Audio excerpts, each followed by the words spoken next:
Hi, it's Emma from MaternityMoneyMaker.com and welcome back to this series of short videos designed to help you get over the barriers that are stopping you starting a business and to help you take action towards building a better future for you and your family.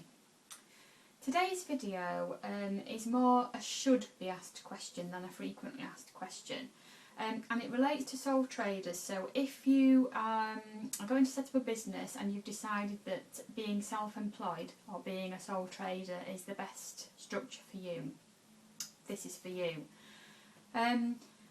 This is a topic that doesn't get touched on very much by people starting a business, probably because they don't know what questions to ask. But not following this and not taking account of it, of this piece of advice I'm going to give you, can lead to real problems, and it's one of the reasons why a lot of businesses fail in the first year. Okay, so if you are a sole trader, you register with HM Revenue and Customs as being self-employed.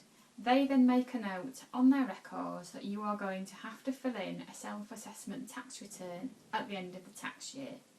Okay, so the tax year runs from the 6th of April to the 5th of April every year. Okay, so the 2013-2014 tax year starts from the 6th of April 2013 and it runs till the 5th of April 2014. It's the same every year, it never changes. Okay, it's April to April. So at the end of your first year in business, the end of your first tax year in business, you are going to have to fill in a tax return. So let's say, for example, you set up a business in May 2013, okay? So the end of your first tax year will be the 5th of April 2014, okay? So obviously you're running your business, you are making profit, hopefully, perhaps not in your first year, but hopefully making profit. You're taking money, you're making expenditure, you're running your business. You're not paying any tax or national insurance to anybody at the moment. Okay. Firstly, when you register for as being self-employed with HMRC, they will also register you for what they call Class 2 National Insurance. Now, Class 2 National Insurance is a fixed amount of money, okay? It's about £2.50 a week, but you would have to check that with the revenue because it does change. It's about that amount, and they take it, they generally take it in 6 monthly instalments, okay? So when you first register with them, 6 months from then, they will send you a bill for 6 months worth of national insurance, Class 2 national insurance. Now, you can check the amount with them. Some people pay monthly by standing order.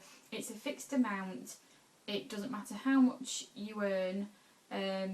It's a fixed amount. Everybody pays the same amount. Every self-employed person pays the same amount.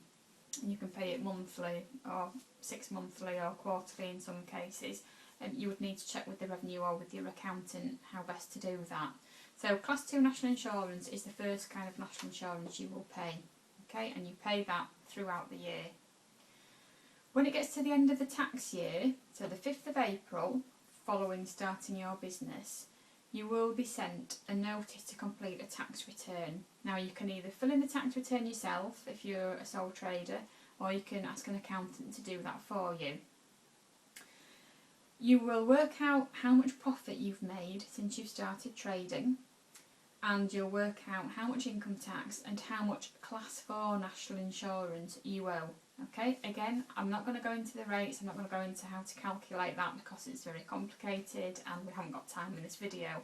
But basically, at the end of the tax year, you will work out how much tax and national insurance you owe, and you'll tell the revenue by way of sending them a tax return.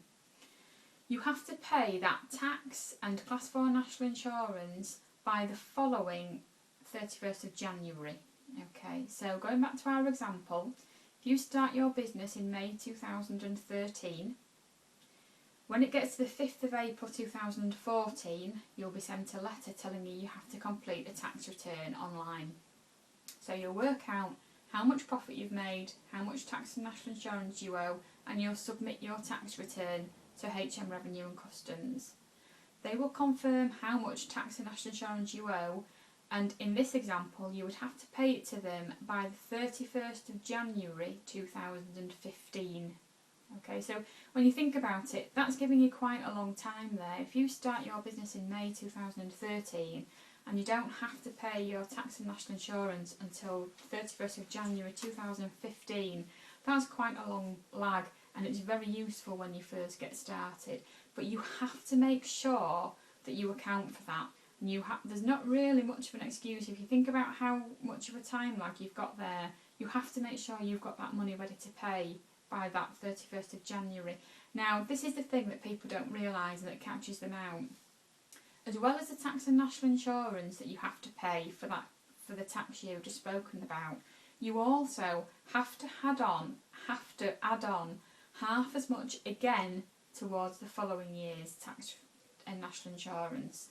Okay, so if when it gets to the 5th of April 2014 and you calculate your profits, or your accountant does, and you work out your tax and national insurance, let's say you owe £3,000 in tax and national insurance for tax year 2013-2014, you have to add on half as much again. So the amount you will actually have to pay to the revenue is £3,000 plus another £1,500. So that's £4,500 altogether that you will have to pay by the 31st of January 2015. Okay, you then pay the second half, so another £1,500 by the following 31st of July, so 31st of July 2015. And this is how the revenue start to collect money from you during the year. So whereas employed people will pay via PAYE, so you'll have tax and national insurance deducted from you every month.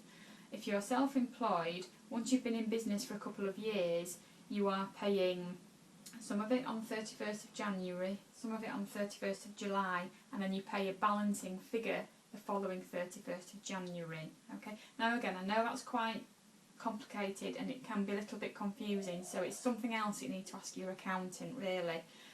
Or check yourself on the Revenue's website, but you need to make sure you account for that, because it's something that not many people realise, and suddenly having to find these lumps of cash if you haven't accounted for them can really scupper your business. And I've known lots of people get into trouble for this, having to put it on credit cards, can't find it, having to go into payment agreements with the Revenue, and it's just not a good place to be. So make sure that you check what I've just told you. If you found what I've just told you a little bit confusing, check with your accountant or your coach, or or check online on the Revenue's website and work it out for yourself.